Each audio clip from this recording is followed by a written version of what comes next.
السلام علیکم ورحمۃ اللہ وبرکاتہ۔ وعلیکم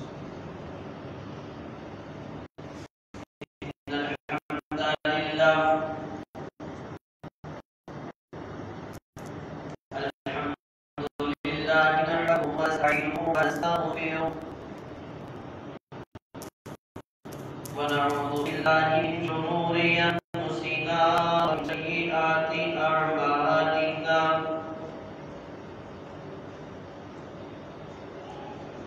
من يهده الله فلا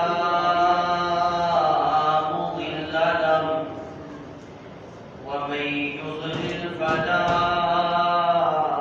هادي له، أشهد أن لا إله إلا الله وحده لا شريك له، وأشهد أن محمدا عبده ورسوله،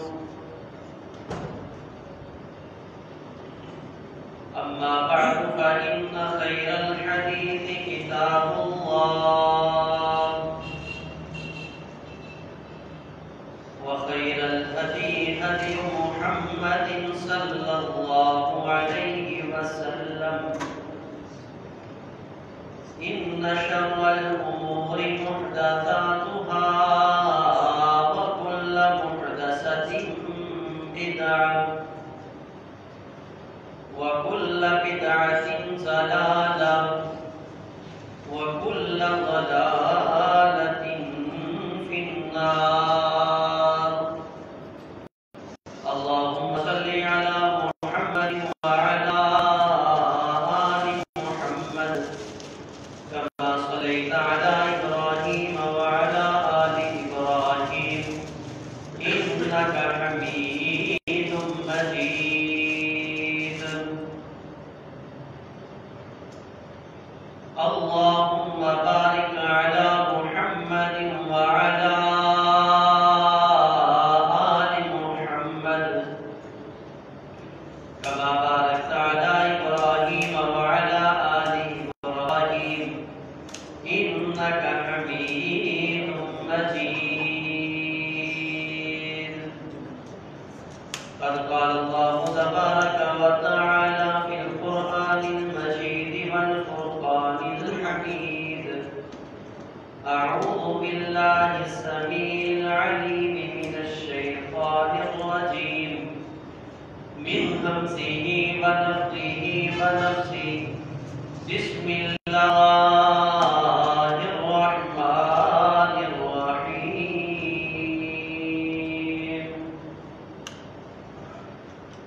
والفجر وليال عشر، والشفع والوتر، والليل إذا يسر، هل في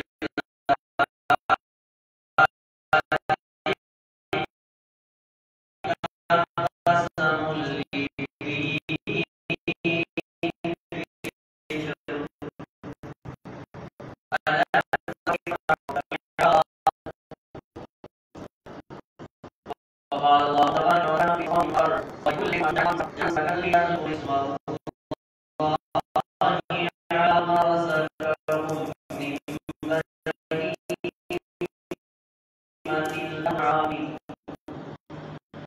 فإلهكم إله فله أسلمون وبشر المخبتين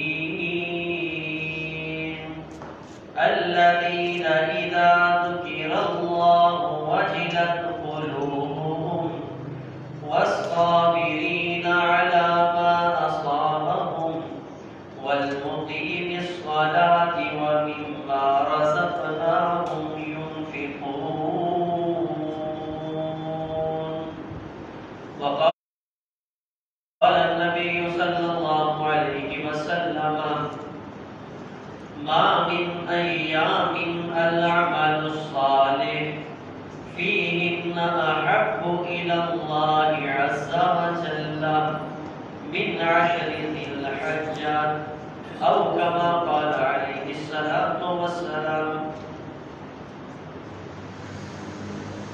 ہر قسم کی حمد و ثنا تعریفات بریائی بڑائی بزرگی برتری ایک اللہ وحدہ لا شریک کی پاک ذات کے لیے ہے، جس کی ذات صفات کمالات اور اختیارات میں اس کا کوئی شریک کوئی ثانی نہیں ہے. درود و سلام امام الانبیاء خطیب الانبیاء والی فتحہ بدر الدجا شمس الضحیٰ ساقی کوثر شاہ محشر مکی مدنی سرکار پاک باتوں کے امام جناب محمد رسول اللہ صلی اللہ علیہ وآلہ وسلم کی ذات اقدس و اطہر و اعلیٰ والا کے لیے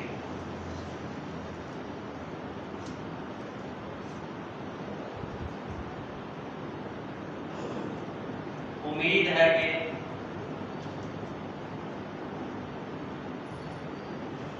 آج شام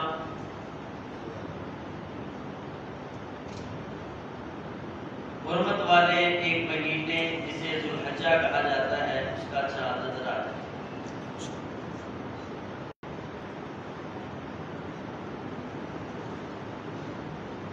یہ مہینہ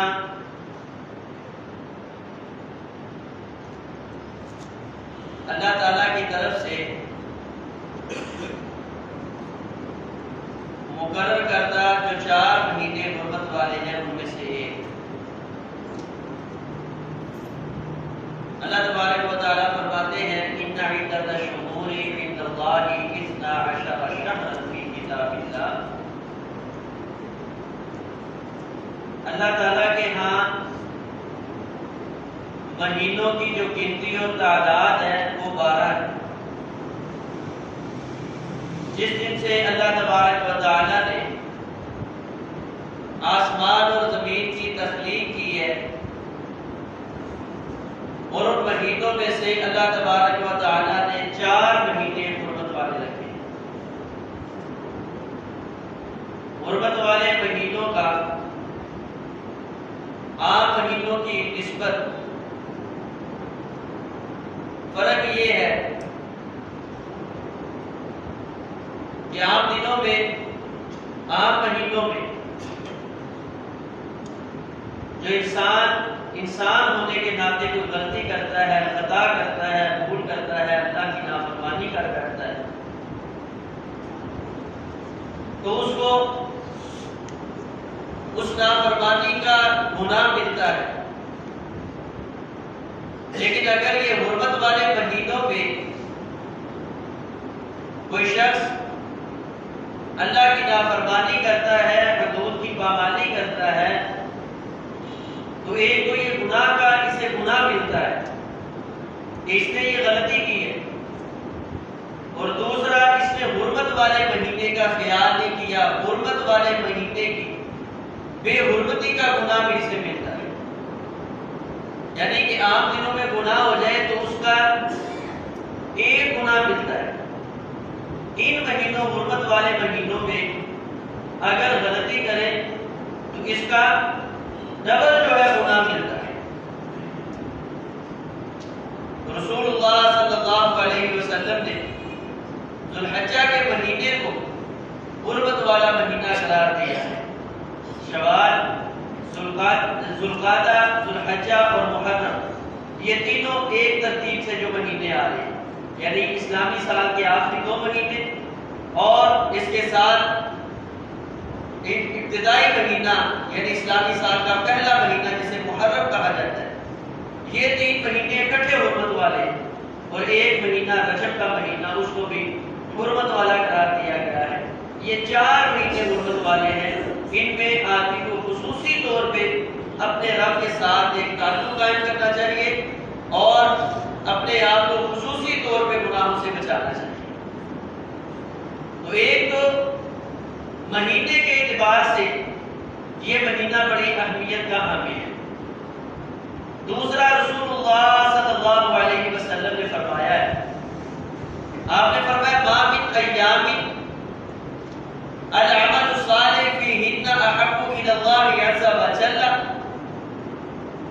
فرمایا یہ سارے جو سال کے مہینے ہیں اور ان کے دن ہیں، ما من ایام الدنیا، یہ 360 یا 65 جو دن ہیں، ان دنوں میں کوئی اتنا عظیم تر دن اللہ کے ہاں نہیں ہے کہ العمل الصالح، کہ اس دن میں کوئی آدمی نیک عمل کرے، اللہ کے ساتھ اپنے تعلق کو مضبوط کرنے کی کوشش کرے، احب الی اللہ عز وجل، اور اللہ کو اس آدمی کا یہ عمل انتہائی پیارا، محبوب، افضل ترین لگتا ہو، من 10 ذی الحجہ، آقا علیہ الصلوۃ والسلام نے فرمایا جتنا عمل کیا ہوا یہ ذو الحجہ کے پہلے 10 دنوں میں اللہ تعالیٰ کو محبوب لگتا ہے، پیارا لگتا ہے، افضل لگتا ہے۔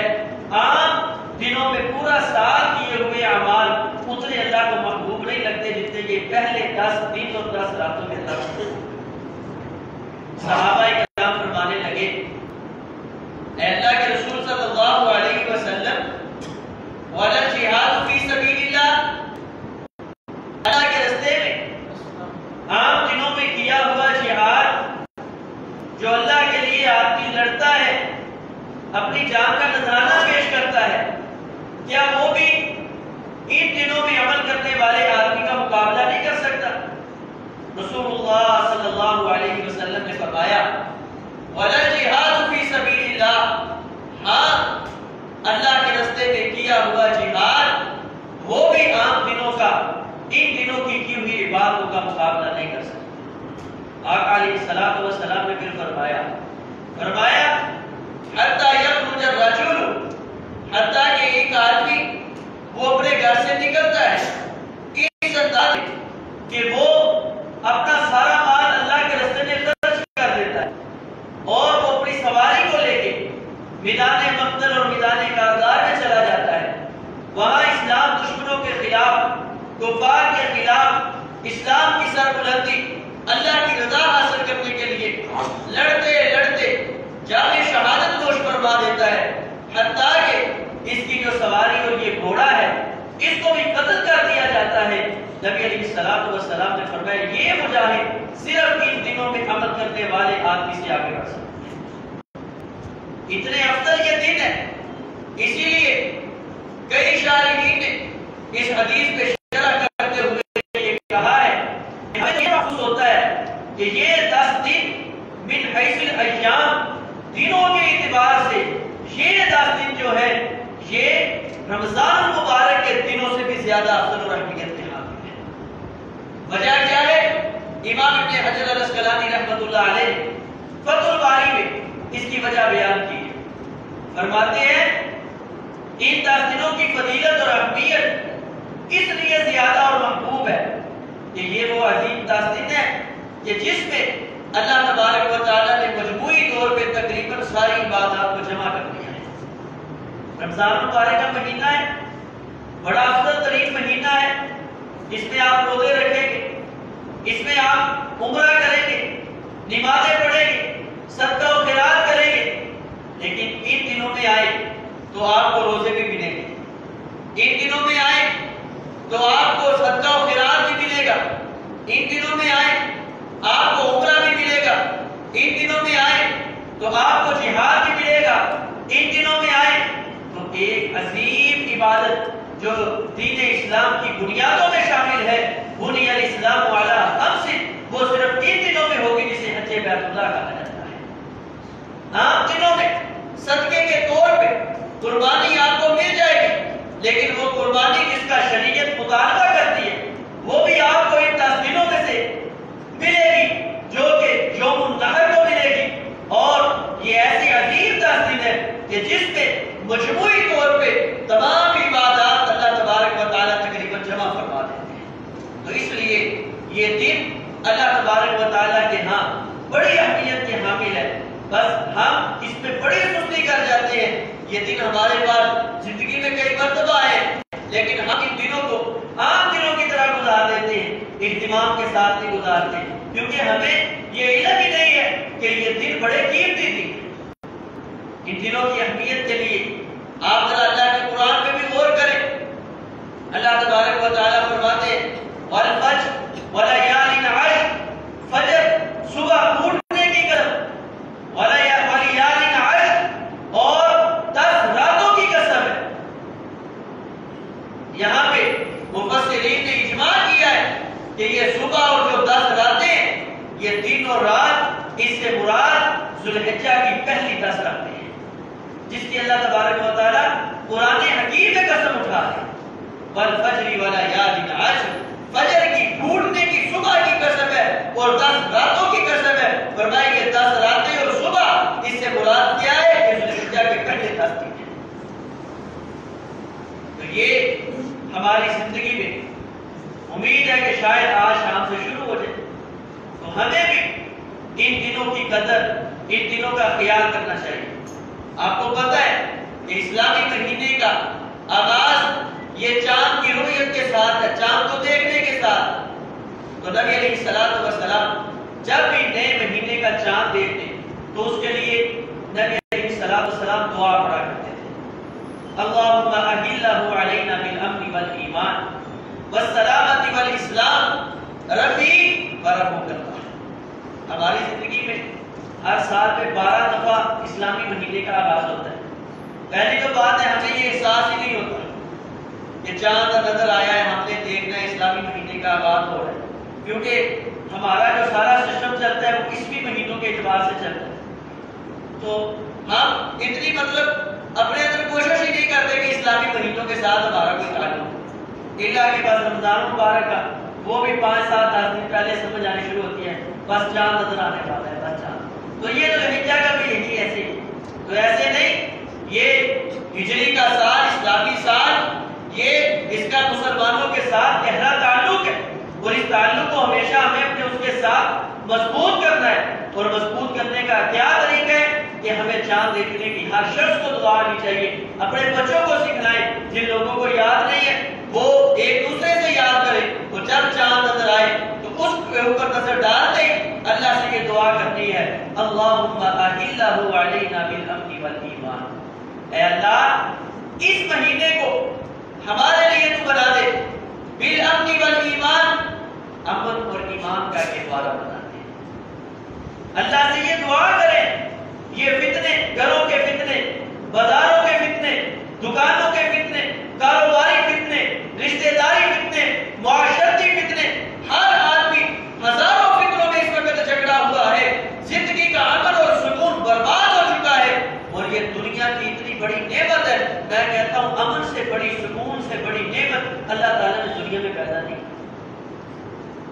آپ دیکھیں کروڑوں اربوں میں کھیلنے والے لوگ اگر گھر میں آئے ایک دن میں ہزاروں نہیں لاکھوں کا منافع لے کر گھر میں پہنچے، تو گھر میں آتے بیوی سے کسی بات پہ تھوڑی سی اونچ نیچ ہو جائے تو آدمی کیا کہتا ہے؟ یار آگ لگانی ہے میں نے ایسی دولت کو کہ جس کے ساتھ مجھے اپنے گھر میں سکون نصیب نہیں ہو سکتا. تو پیغمبر علیہ الصلوۃ والسلام نے ہر مہینے کی ابتدا میں ہمیں اپنے رب سے، اپنے گھر میں، اپنے معاملات میں، کاروبار میں، زندگی میں، ہر لمحے ہر قدم پہ اللہ سے یہ دعا اور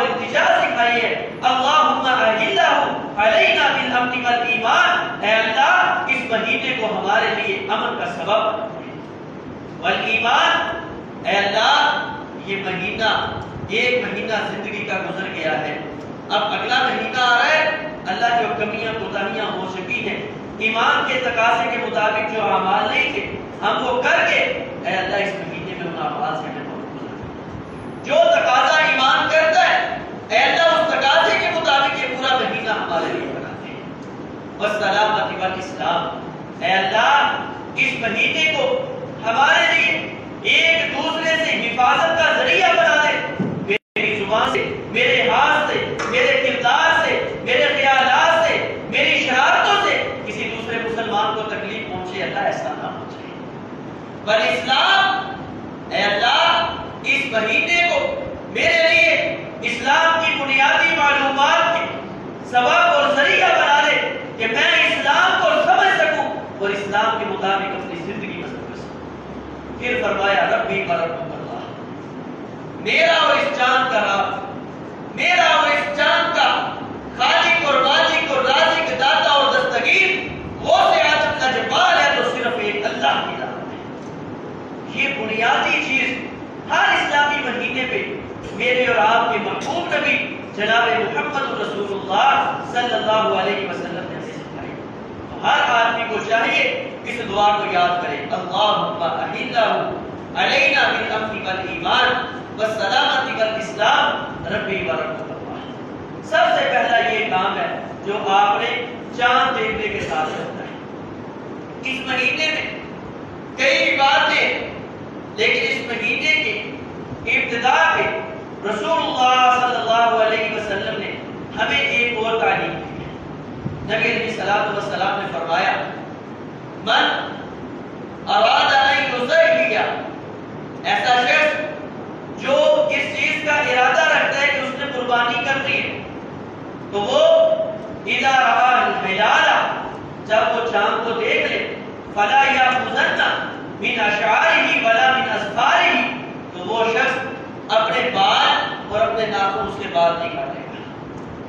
تو اس بات کا بھی ہم نے اہتمام کرنا ہے کہ آج اگر چاند نظر آ رہا ہے، احتیاط ہے، تو بہتر یہ ہے کہ آج ہم سورج غروب ہونے سے پہلے یعنی اذان مغرب سے پہلے اگر ہمارے ناخن بڑے ہوئے ناخن کاٹ لیں، بال بڑے ہوئے صفائی کرے، بال جو ہے اتار لیں اور اپنی حجامت درست کر لیں۔ پیغمبر علیہ الصلوۃ والسلام نے فرمایا فلا یأخذن من اشعارہ ولا من اظفارہ، چاند دیکھنے کے بعد وہ شخص اپنے بال بھی نہ کاٹے، اپنے ناخن بھی نہ کاٹے، حتی یضحی، کب تک؟ فرمایا جب تک یہ اپنی قربانی کو ذبح نہیں کر لیتا۔ یعنی عمومی طور پہ 10 ذوالحجہ جو عید الاضحیٰ کے موقع پہ ہم اپنی جانور ذبح کرتے ہیں، پہلے دن یا دوسرے، اگر دوسرے دن کرنا ہے تو قربانی کو ذبح کرنے کے بعد آپ اپنے بال اتار کر یہ نبی علیہ الصلوۃ والسلام نے ہمیں تعلیم دی۔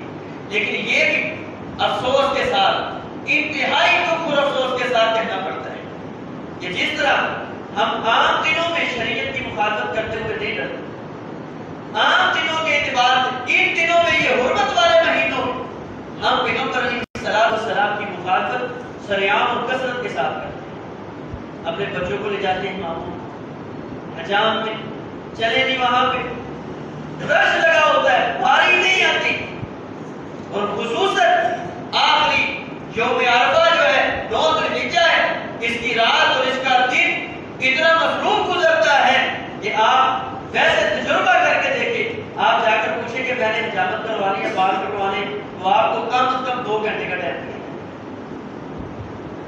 عمومی یہ حالات ہے تو پھر ہم کہتے ہیں کہ پتہ نہیں گھروں میں سکون نہیں ہے، معاملات بڑے بگڑے ہوئے، یہ تو میرے اللہ کا فیصلہ ہے۔ فَلْيَحْذَرِ الَّذِينَ يُخَالِفُونَ عَنْ أَمْرِهِ أَن تُصِيبَهُمْ فِتْنَةٌ أَوْ يُصِيبَهُمْ عَذَابٌ أَلِيمٌ۔ اگر تم میرے نبی کی مخالفت، میرے نبی کے حکم کی خلاف ورزی سے باز نہیں آتے، أَن تُصِيبَهُمْ فِتْنَةٌ، میں اللہ تمہیں فتنوں میں مبتلا کر دوں گا۔ ازمائش ہی ازمائش ہے، تکلیف ہی تکلیف ہے۔ تکلیفوں سے بچنا چاہتے ہیں تو پیغمبر علیہ الصلوۃ والسلام کے حکم کو اہمیت دینا ہوگی۔ ہمیں اپنے گھر میں اپنے بچوں کی یہ آج ہی جا کے اہتمام کرنا ہے کہ انشاءاللہ قربانی ذبح کرنے سے پہلے چاند نظر آنے کے بعد ہم نے حجامت نہیں کروانی، بال نہیں کٹوانے، اپنے بچوں کے بھی نہیں کروانے۔ اور پھر اس سے زیادہ دکھ ان لوگوں پہ ہوتا ہے جو لوگ ان دنوں میں ایک تو حرمت والے مہینے کی پامالی، شریف رسول اللہ صلی اللہ علیہ وسلم کی مخالفت، اور نمبر 3 پہ بال بھی کٹواتے ہیں تو پیغمبر کی سنت والے کٹواتے ہیں۔ کیوں؟ صبح عید پڑھنے جانا ہے، اگر یہ چند بال ادھر ہوئے نا تو لوگ مایوس سمجھیں گے۔ اسپیشل رات کو، تو جن سے رات نہیں ہوتا وہ صبح اٹھتے غسل کرنے سے پہلے کیا کام کرتے ہیں؟ پکڑے جی اپنا وہ جو آزار ہے اس کے ساتھ جو ہے نا اپنے چہرے کی صفائی۔ جانور پہ چھری چلا لینا بڑا آسان ہے، اپنے اس من پہ، اپنی خواہشات پہ چھری چلانا یہ بڑا مشکل ہے۔ اسی لیے اللہ کہتے ہیں لَن يَنَالَ اللَّهَ لُحُومُهَا وَلَا دِمَاؤُهَا وَلَٰكِن يَنَالُهُ التَّقْوَىٰ مِنكُمْ۔ جانوروں پہ چھری چلا کے میں اللہ کو کیا فائدہ دیتے ہو؟ نہ اللہ تک خون پہنچتا ہے، نہ یہ گوشت پہنچتا ہے، اللہ تک پہنچتا ہے يَنَالُهُ التَّقْوَىٰ مِنكُمْ، جو تمہارے دل میں اپنی خواہشات کو پست کرنے کا جذبہ ہے وہ میں رب تک پہنچتا ہے، اسی کی اللہ کے ہاں قدر و قیمت ہے۔ اگر یہ ہم اپنے من کی اصلاح نہیں کر سکتے، جانوروں پہ چھریاں تو بڑی چلاتے ہیں، اپنی خواہشات پہ نہیں چلا سکتے، تو سمجھ لیں ہم نے قربانی کا اور ان دنوں کی قدر کا حق ادا نہیں کیا۔ تو دیکھیں اللہ کے پیغمبر علیہ السلام کے احکام کو مد نظر رکھیں، تو یہ بھی چاند نظر آنے سے پہلے اس بات کا اہتمام کرتا ہے کہ حجامت جو ہے وہ آپ نے چاند نظر آنے سے پہلے کروانی ہے۔ اور یہ داڑھی والے مسئلے میں تو میں نے بڑی دفعہ کہا اللہ کے لیے اس کو معاف کر دے، اللہ کے لیے اسے معاف کر دے، کیونکہ میرے نبی نے بھی یہی فرمایا تباہ الرحا، اس داڑھی کو معاف کر دے۔ اس کے بعد ایام ذوالحجہ میں کرنے والے جو کام ہے، سب سے پہلا کام اپنے عقیدے کی اصلاح کرنا ہے۔ اور آپ دیکھیں اس موقع پر ہم سب سے زیادہ اللہ کے نبی حضرت ابراہیم علیہ السلام کو یاد کرتے ہیں۔ انہوں نے اپنے بیٹے کی قربانی دے دی، گھر کی قربانی، کتنی قربانیاں پیش کی۔ باپ کہہ رہا ہے عقیدہ توحید چھوڑ دے یا گھر سے نکل جا، اپنے وطن کو چھوڑ دے اللہ کی توحید کے لیے۔ گھر والے علاقے والے کہہ رہے علاقہ چھوڑے، علاقے کو چھوڑ دیا اللہ کی توحید کے لیے۔ اللہ کا حکم آ گیا ہے اپنے بیٹوں کو چھوڑے، بیٹوں کو چھوڑ دیا ہے اللہ کا۔ اور پھر ایک وقت آیا ہے اللہ کا حکم آ گیا ہے کہ اے ابراہیم اپنے بیٹے کو ذبح کر دے۔ حضرت ابراہیم علیہ السلام اپنے بیٹے کو لے کے ذبح کر دے۔ کیوں؟ کیونکہ اللہ کی توحید کے مقابلے میں میری خواہشات نہ چاہیے، اللہ کے حکم کے مقابلہ میں میری آرزو اور تمنا۔ ایسا بیٹا جس کے بارے میں مفسرین نے لکھا ہے 96 سال کی عمر میں ملے ہیں، اور جو بڑے ترسینے کے بعد اللہ نے بیٹا عطا کیا ہے، اور بڑھاپے میں جو زندگی کا واحد سہارا نظر آ رہا ہے، اللہ کہہ رہے ہیں اس کو ذبح کر دے۔ تو لے کے حضرت اسماعیل علیہ السلام کو تیار ہو گئے۔ کب؟ جب عقیدہ توحید پاس تھا، جب اللہ کی وحدانیت پہ یقین تھا، جب یہ اعتماد تھا کہ نفع نقصان کا مالک ہے تو صرف اللہ کی تھا اور کوئی نہیں۔ اور اللہ تبارک و تعالیٰ نے جس جگہ لوگوں کو یہ بات سمجھائی ہے قربانی کی کہ وَلِكُلِّ أُمَّةٍ جَعَلْنَا مَنسَكًا، ہم نے ہر امت کے لیے قربانی کو مقرر کیا ہے، وہاں اللہ تبارک و تعالیٰ نے آگے جا کر یہ فرمایا وَإِلَٰهُكُمْ إِلَٰهٌ وَاحِدٌ۔ یہ بات ذہن میں رکھو، تمہارا الہ مشکل کشا، بگڑی بنانے والا، داتا اور دستگیر، غوث آدم لجپال، اگر کوئی ذات ہے تو الہ واحد کو تنہا ہے۔ اگر آپ کا عقیدہ، میرا عقیدہ توحید درست نہیں ہے، میں اور آپ عقیدہ توحید میں مضبوط نہیں ہے، اللہ کی قسم ہے ایک جانور، ایک بکرا، چترا، دمبا، کیا لاکھوں بھی اللہ کے راستے میں خرچ کر دے، اس کا ایک کھوٹے سکے کے برابر بھی مجھے اور آپ کو فائدہ نہیں ہو سکتا جب تک عقیدہ توحید نہیں آئے گا۔ اللہ کے علاوہ جتنے بت ہیں، اللہ کے علاوہ جتنے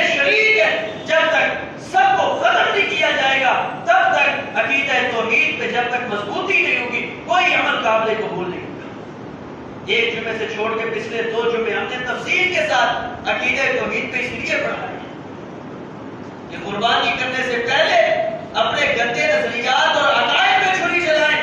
جانور کی گردن پہ چھری چلانے سے پہلے اپنے نظریات جو غلط ہو چکے ان کو کاٹ کے اپنے آپ سے جدا کریں.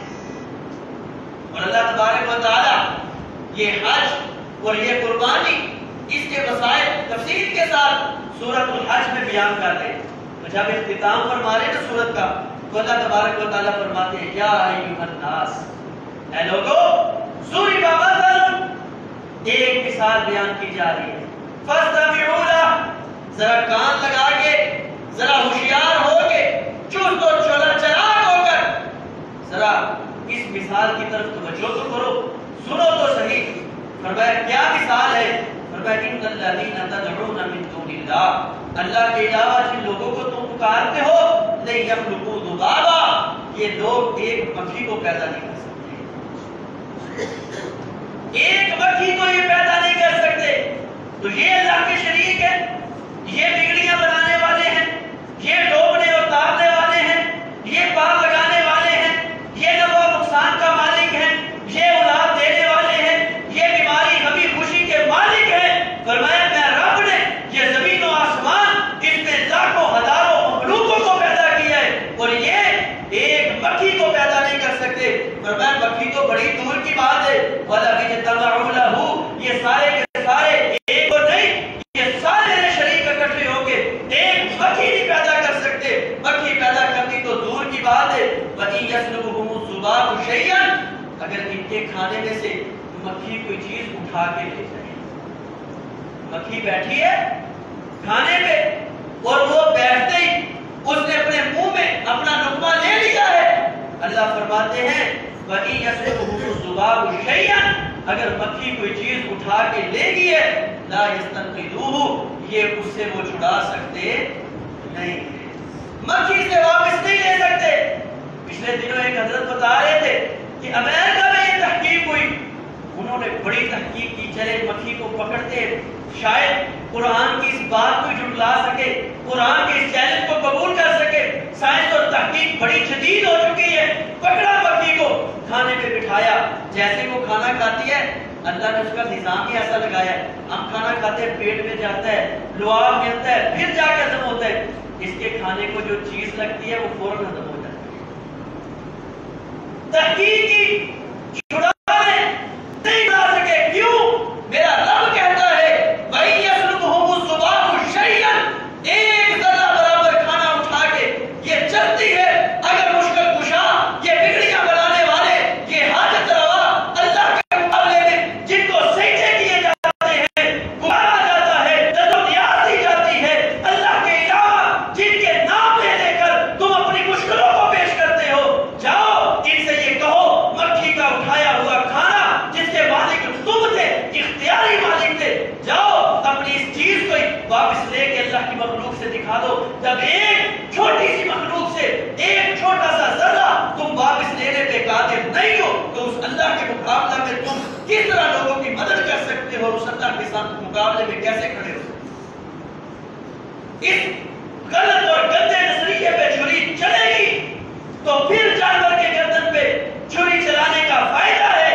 اگر میرا عقیدہ اسی طرح گندے کا گندا ہے، لت پت ہے، غلافتوں میں ڈوبا ہوا ہے، کوئی فائدہ نہیں ہے جانور سوا کرنے کا.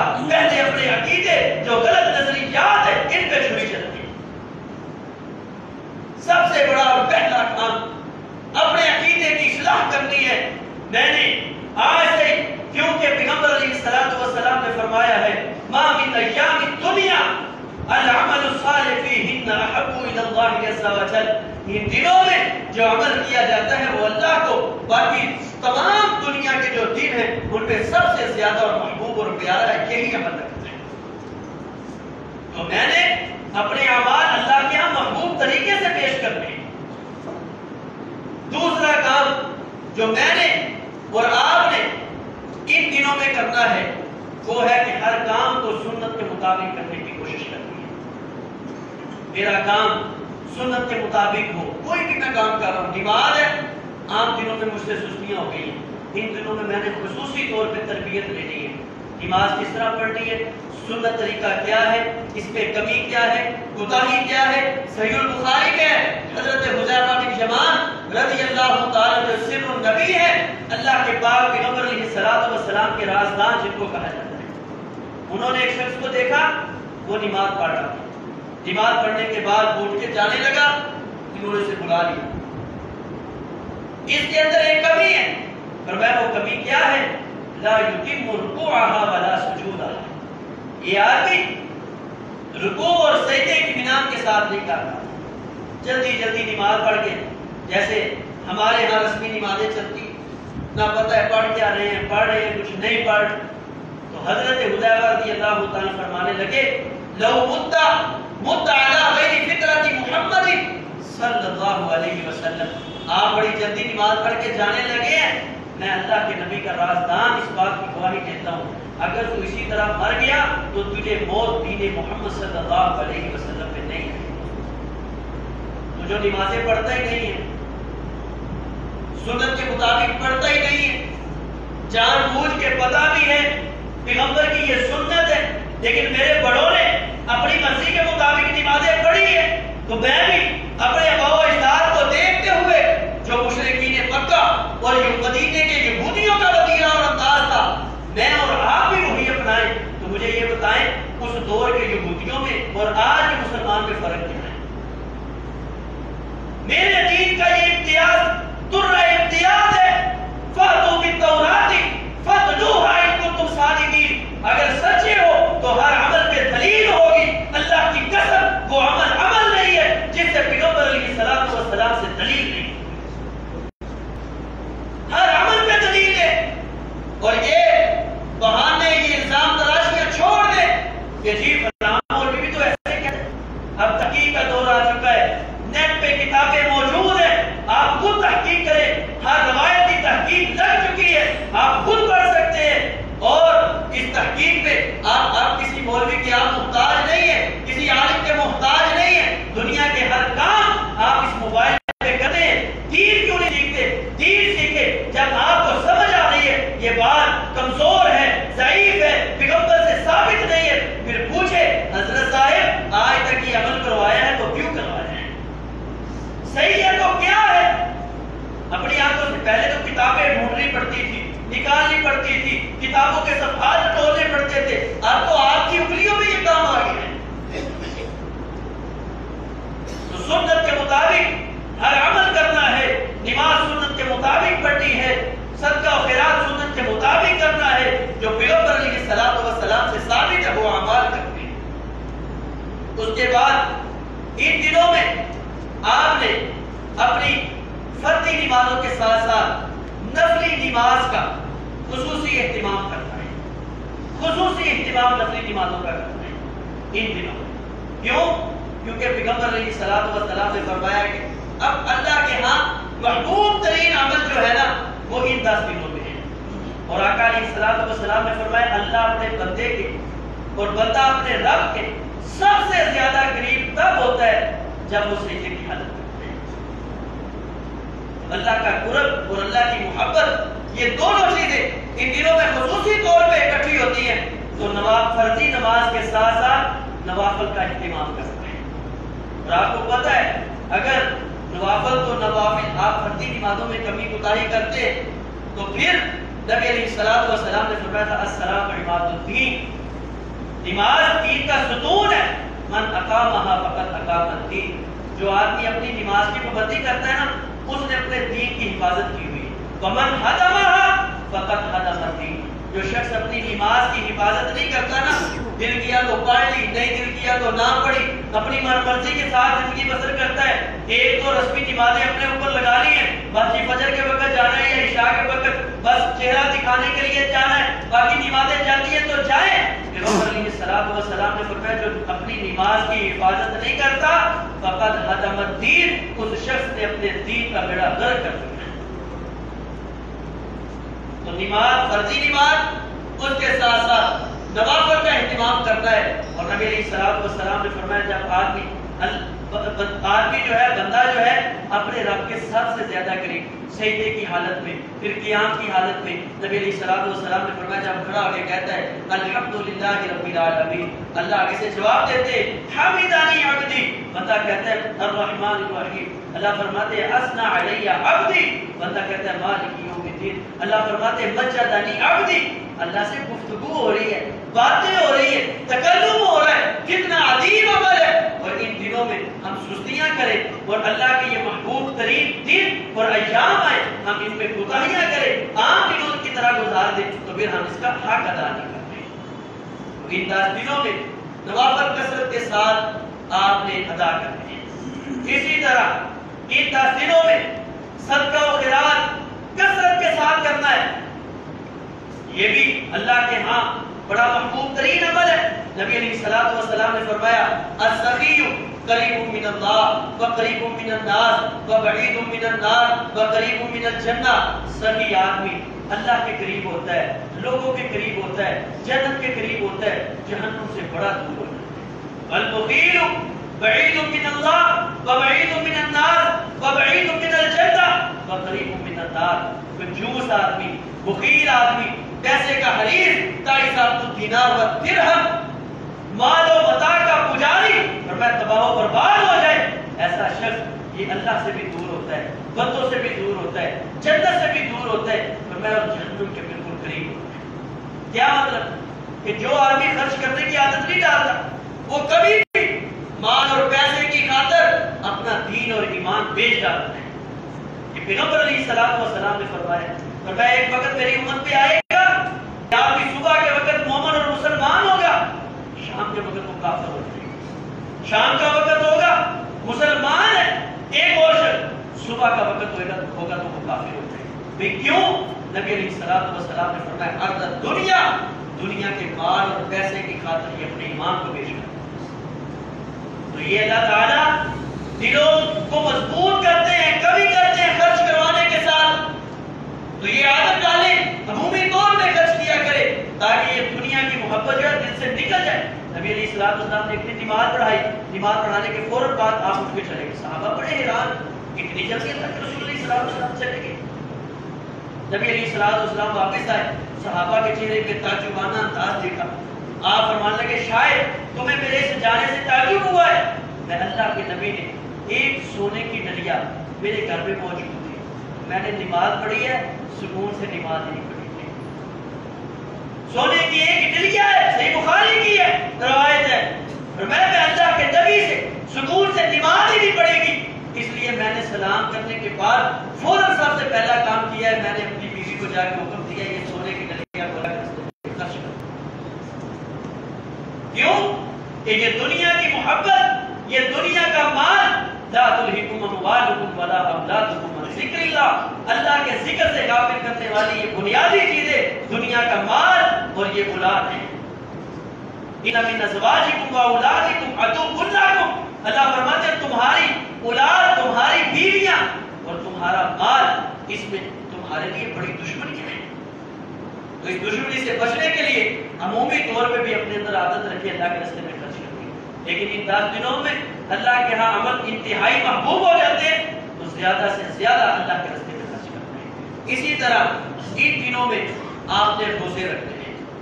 نبی علیہ الصلوۃ والسلام نے کے بارے میں آتا ہے, آپ علیہ الصلوۃ والسلام یہ 9 دن کے جو پہلے 9 دن ہیں ان کے روزے نبی علیہ الصلوۃ والسلام نہیں چھوڑا کرتے.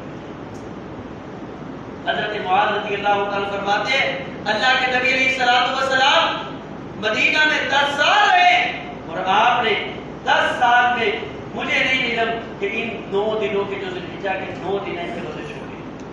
اور پھر نبی علیہ الصلوۃ والسلام نے فرمایا امید ہے کہ یہ یوم عرفہ کا روزہ جو شخص رکھے, یوم عرفہ 9 ذوالحجہ کے دن کو کہتے ہیں, فرمایا کہ جو شخص اس دن کے روزے رکھے اللہ تبارک و تعالی اس کی زندگی کے 2 سال کے گناہ معاف فرماتے ہیں, ایک گزرے ہوئے سال کے اور ایک آئندہ آنے والے سال کے اللہ تعالیٰ اس کی گناہ معاف فرماتے ہیں. جو شخص یہ ذوالحجہ 9 ذوالحجہ کا روزہ رکھتا ہے, اس کے بارے میں تھوڑا سا اختلاف ہے کہ یہ یوم عرفہ کا نبی علیہ السلام نے لفظ بولا ہے. اگر تو یوم عرفہ دو طرح آئے گا، ایک تو تاریخ کے اعتبار سے، ایک یوم عرفہ اس اعتبار سے جس دن حاجی میدان عرفات میں جائے. ہمارا اور عربی جو مالک ہے ان کا فرق ہے چاند کا. تو جب ان کا یوم عرفہ ہوتا ہے یعنی حاجی میدان عرفات میں 9 تاریخ کو جاتے ہیں، تو ہمارے یہاں اس دن 8 ذوالحجہ ہوتی ہے، یوم ترویہ ہوتا ہے. اور اگر آپ ان ذوالحجہ ان حاجیوں کا اعتبار کریں گے تو کیا ہم 8 تاریخ کا روزہ رکھیں گے؟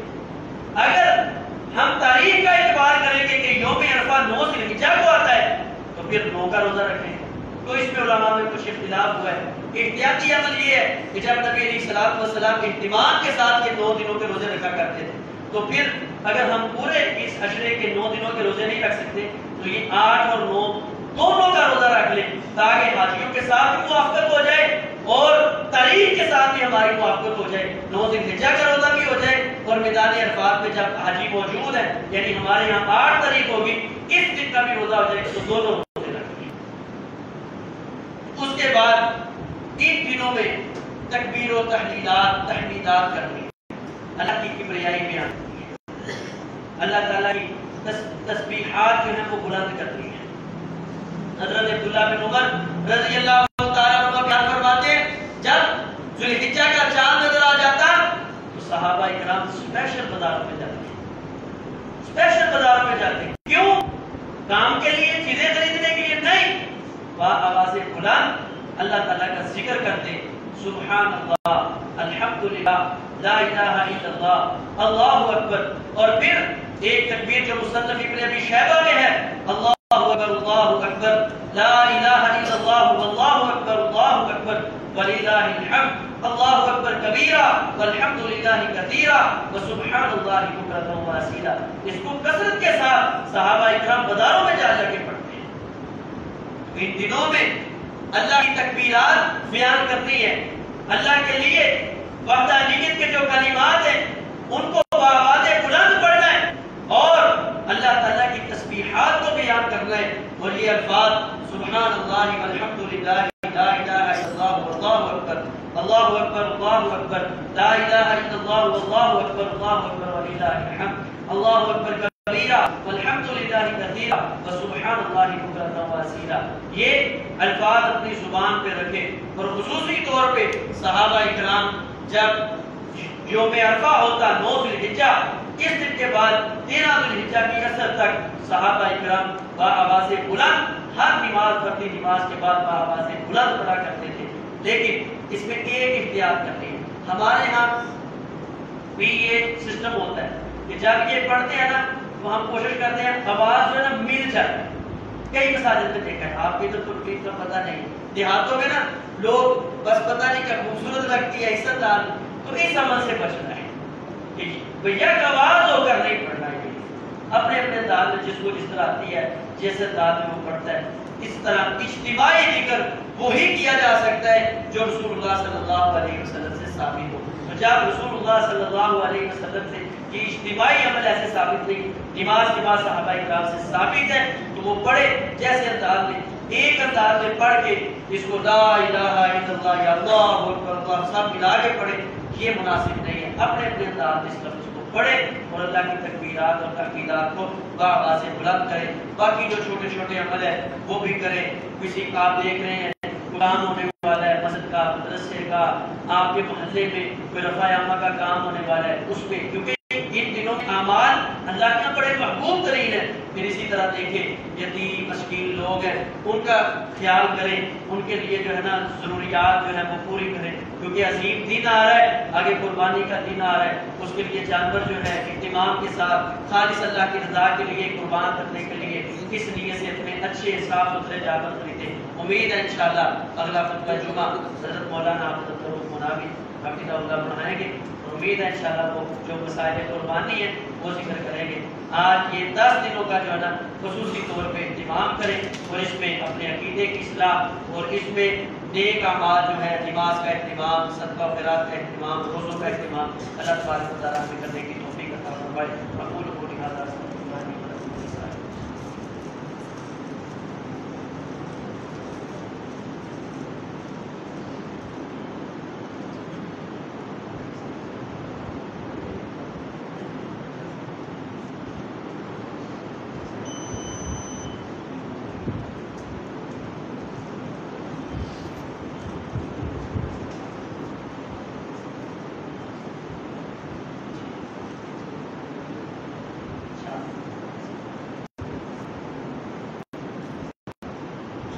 إن الحمد لله نحمده ونستعينه ونستغفره ونعوذ بالله من شرور أنفسنا ومن سيئات أعمالنا من يهده الله فلا مضل له ومن يضلل فلا هادي له أشهد أن لا إله إلا الله وحده لا شريك له وأشهد أن محمدا عبده ورسوله أما بعد فإن خير الحديث كتاب الله وخير الهدي هدي محمد صلى الله عليه وسلم إن شر الأمور محدثاتها وكل محدثة بدعة وكل بدعة ضلالة وكل ضلالة في النار. اللهم صل على محمد وعلى آل محمد كما صليت على إبراهيم وعلى آل إبراهيم إنك حميد مجيد. اللهم بارك على محمد وعلى آل محمد كما باركت على إبراهيم وعلى آل إبراهيم إنك حميد مجيد. یہ ایک چھوٹا سا کتابچہ ہے مجرم. اس میں قادیانیوں کے بارے میں معلومات کافی تعداد میں دی گئی ہیں. تمام بھائی کوشش کریں یہ کتاب جو ہے نا اپنے گھر میں لے کر جائیں.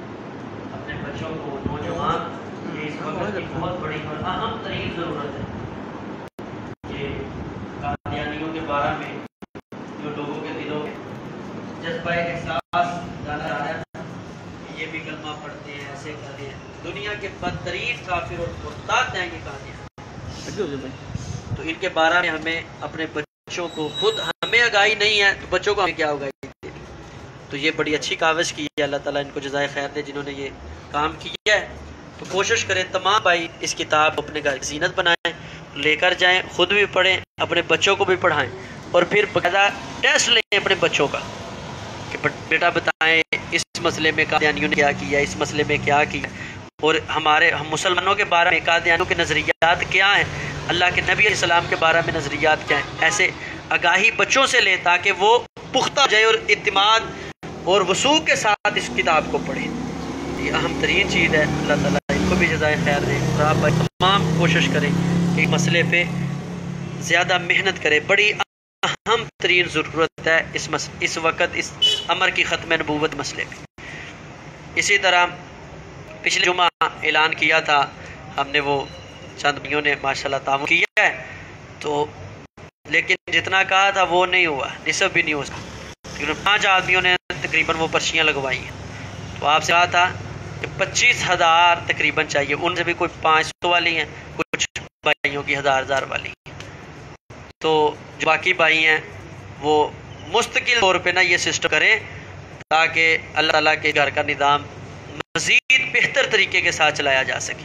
تو تمام بھائی جو ہے نا جو پہلے تعاون کرتے تھے یا نئے ہیں انہوں نے پہلے تعاون نہیں کیا, تو یہ آپ 500 یا 1000 روپیہ لا لیں گے نا تو کوئی انشاءاللہ بڑی بات نہیں, اللہ تعالیٰ اس میں برکت دیں گے. نبی علیہ الصلوۃ والسلام نے فرمایا واللہ واللہ واللہ 3 مرتبہ آپ نے قسم اٹھائی ہے, مجھے اللہ کی قسم, مجھے اللہ کی قسم, مجھے اللہ کی قسم, ما نقص من مال عبد. اللہ کے راستے میں خرچ کرنے سے بندے کا مال کبھی کم نہیں ہوتا.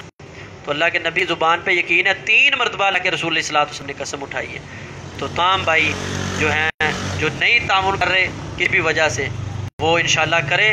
اس کے بدل میں اللہ تبارک و تعالیٰ آپ جو معاملات ہیں اس میں آسانیاں پیدا کرے گا. آپ اللہ کے گھر کے ساتھ محبت کا اظہار کریں گے اور اس کے جو معاملات ہیں اس میں آسانیوں کا ذریعہ بنیں گے. اللہ تعالیٰ آپ کے گھروں میں جو مشکلات ہیں ان کو انشاءاللہ آسانیوں سے بدل دیں گے. تو تمام بھائی اس نظریے کے ساتھ جو ہے نا اللہ کے گھر کے ساتھ پیار اور محبت کریں. تو اسی طرح جو رمضان مبارک میں دروس وغیرہ ہوئے تھے علماء کے کو ریکارڈ کر رہے ہیں, محفوظ کر رہے ہیں. تو اس بھائی کو ضرورت ہو یہ فرما رہے ہیں کہ دعوت ابراہیمی کے نام سے نا اردو میں لکھیں یوٹیوب پہ, تو وہ سارے آپ کو نا دروس وغیرہ مل جائیں گے. تو فائدہ حاصل کرنے کے لیے, اس استفادہ کرنے کے لیے جن بھائیوں کو ضرورت ہو وہ ان سے مانگتے ہیں, وہ وہاں نیٹ سے نا اس کو لے لیں. اللہ تبارک و تعالی ہمیں زیادہ سے زیادہ دین کا کام کرنے کی توفیق عطا فرمائے, سنت کے مطابق زندگی بسر کرنے کی توفیق عطا فرمائے.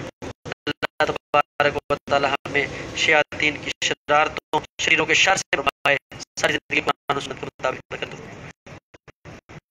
واٹس ایپ گروپ موجود ہے, ہے جو اس میں ایڈ ہونا چاہیں وہ بھی شریک ہو سکتے ہیں. سبحان اللہ و بحمدک اشہد ان لا الہ الا انت استغفرک و اتوب الیک.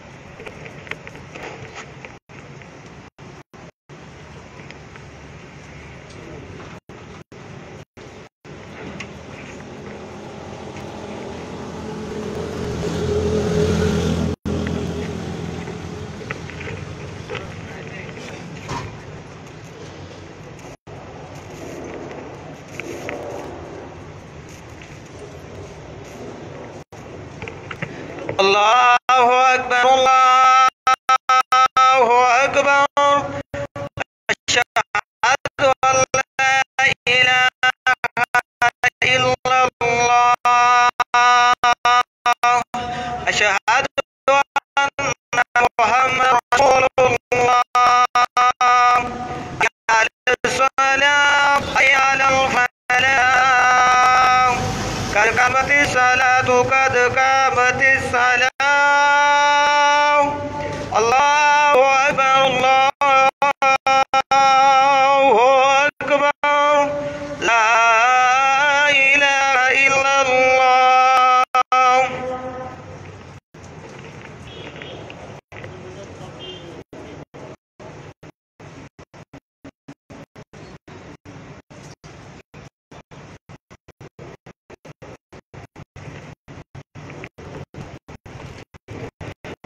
مل جائیں اچھا ساتھ درست فرما لیں ان کے ساتھ ہم کندھے کے ساتھ کندھا اچھی طرح ملا لیں. پہلے صف مکمل کریں بعد میں پھر جی. اللہ اکبر.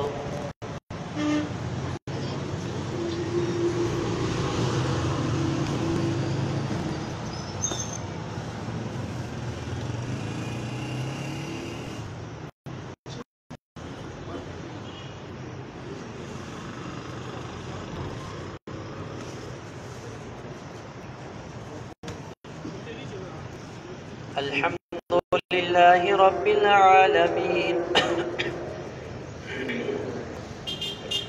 الرحمن الرحيم مالك يوم الدين إياك نعبد وإياك نستعين اهدنا الصراط المستقيم صراط الذين أنعمت غير المغضوب عليهم ولا الضالين آمين.